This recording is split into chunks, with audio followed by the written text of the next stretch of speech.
I wasn't planning on actually including this part, but I felt that I needed this.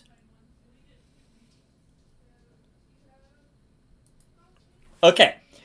Uh, he's gonna run his mouth. I'm gonna run my mouth. So, uh, we never, as engineers, I never actually get to see this from the outside of the AAV. But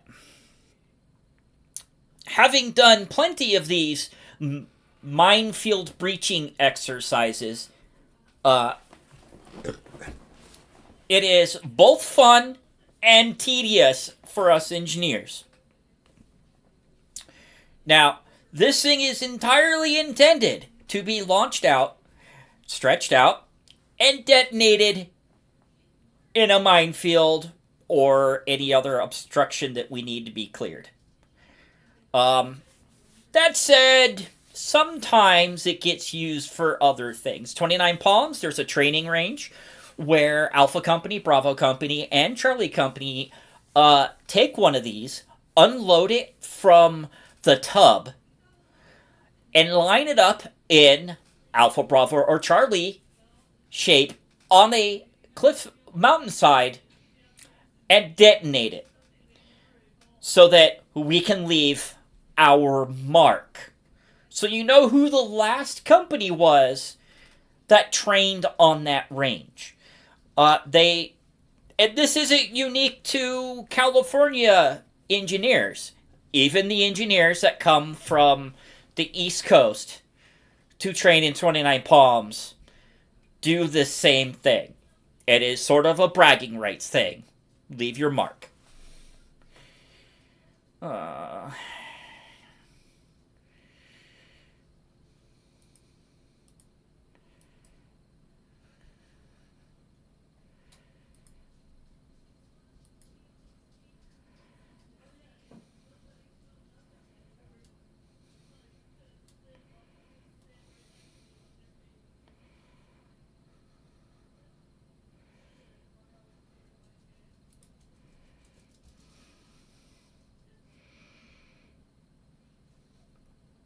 Alrighty. I never actually got to see this from this view because I was always the guy in the AV with the satchel charge because we trained as if there was a misfire, aka we couldn't hit the switch that's actually in the AAV in our hand to detonate it like this. We had to actually take a satchel charge with 100 feet of wire, walk out there, prime it, set the satchel charge on top of the third brick in, always the third brick in. And if you don't know what a satchel charge is, it's 20 pounds of C4 in a bag. And it comes like that. Stock. Right from the manufacturer. 20-pound bag. That's how we blow it in place. And the rule is whoever is the one detonating it keeps the clacker. If you don't know, it's that thing that you see in all the old Vietnam movies where they squeeze it together and it generates a charge and sets off the electric blasting cap. Now, the rule is you do not give your clacker to anyone. Absolutely no one. No matter what their rank is, you do not give anyone your clacker. Because that shithead might very well start playing with it and blow your ass up while you're placing your satchel charge on the Miklik. And to add, they will try to pull rank. And ultimately, you are responsible for that device.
Uh, Absolutely correct. Every engineer I know, I actually work with a guy who's an army was a is a former army engineer. I was a marine engineer, 1371.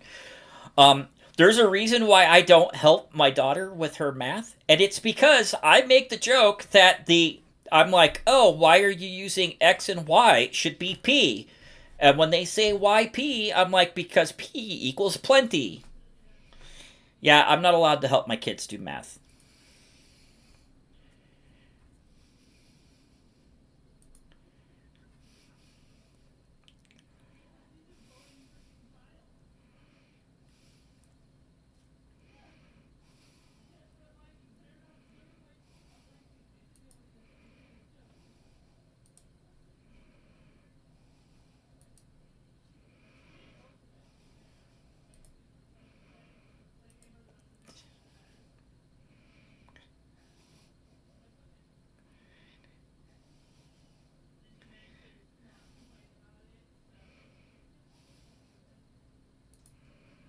All right. This is where I'm going to lead into my personal story. So,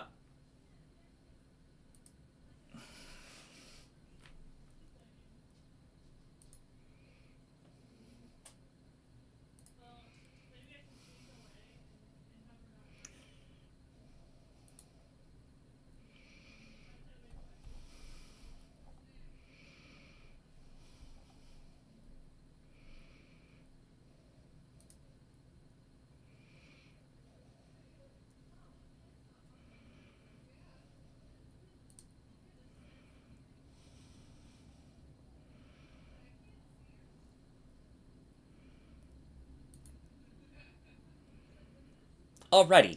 So, this is my end of the story of what I did as an engineer. In 1998, I was doing my workup for my first Westpac, and I was attached to Alpha Company. That is the deploying company of 1st Combat Engineer Battalion. We went out to 29 Palms. You know how he said sometimes the military grade thing breaks? Well, for us, the rail that you saw on the top of the trailer broke off with the rocket. It still pulled the whole string of danger putty out, laid it out across the desert like it's supposed to. However, we were down a line charge trailer. That was on top of the other two that we had. We had three of them. All three of them failed. So we were down to one last tub of line charge, or Miklik. We call them line charge in the Marine Corps because we're lazy and our whatever. We do our own thing. So we decided that we were just going to blow up all of our trash because that's what we blow stuff up. That's what we do. And we don't care what it is that we blow up. As long as it's, safe. I want to be clear.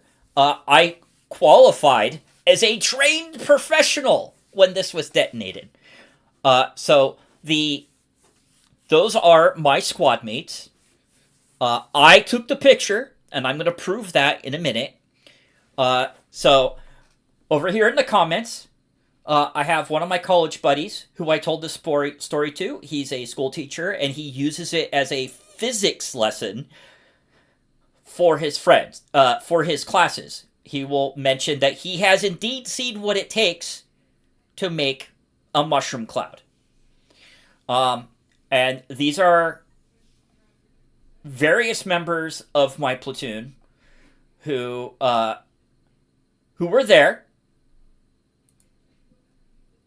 And there's even one of the crater after the fact. So,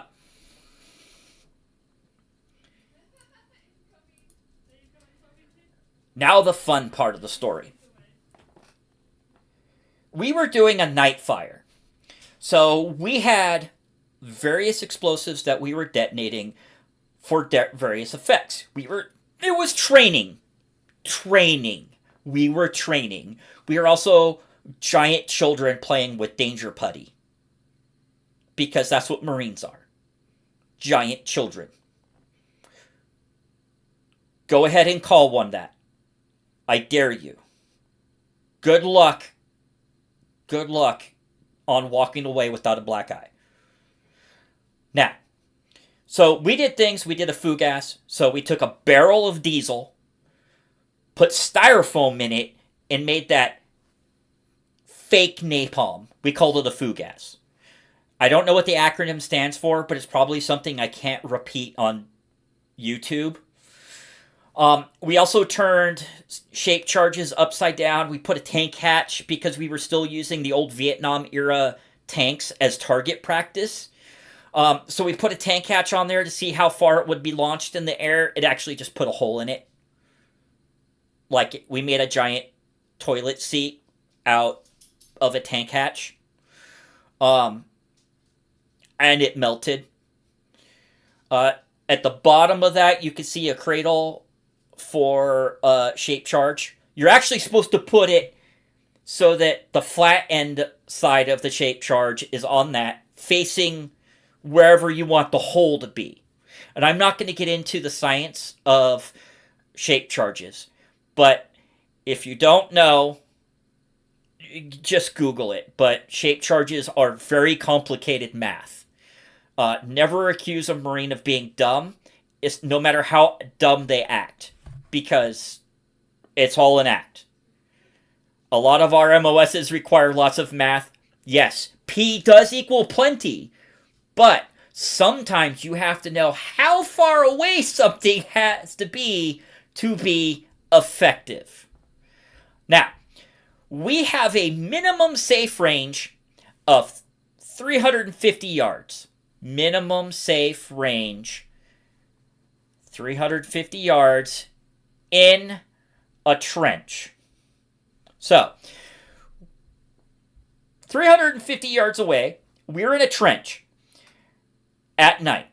I am taking pictures of the various detonations. And when it comes to this one, very specifically this one, it turns night to day. And I'm like, seconds into this going off, I can't look at it anymore. It is like looking at the sun. I have to turn away. My face is hot. I'm like turned away. I could feel things bouncing off of my helmet. I realize there's rocks flying by because the shockwave has launched everything that is loose away. And by away, I mean in 360 degree direction. So shit is bouncing off my helmet. Not just my helmet, but all my buddies' helmets. And when I could finally look, I could see the mushroom cloud.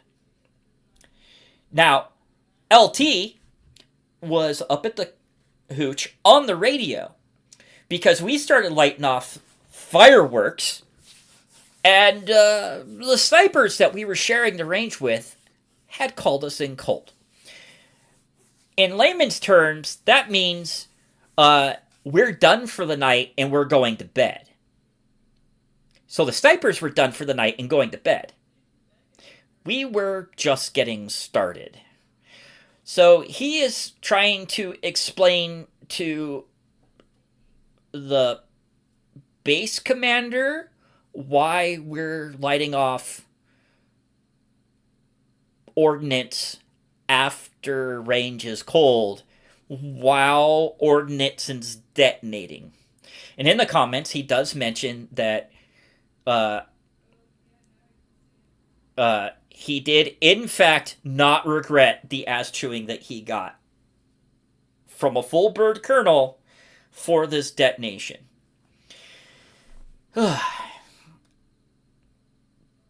best memory of my time in the Marine Corps. It was so loud, so big, the town of 29 Palms called the base and asked if they were testing nuclear weapons. This was 1998. I don't know if it was ever in their newspapers. I don't know if it's on the internet somewhere that it happened. I'm sure someone's going to Google it. It didn't happen. I'm like, okay, fine. I got the picture. I'll show you the physical picture.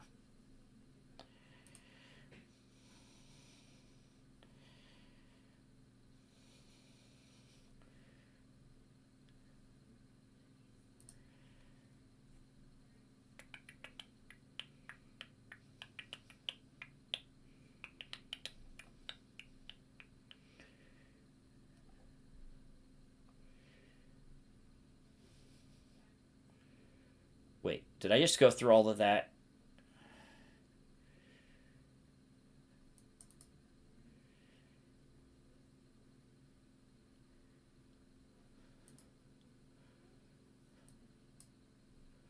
Okay, so I am recording everything.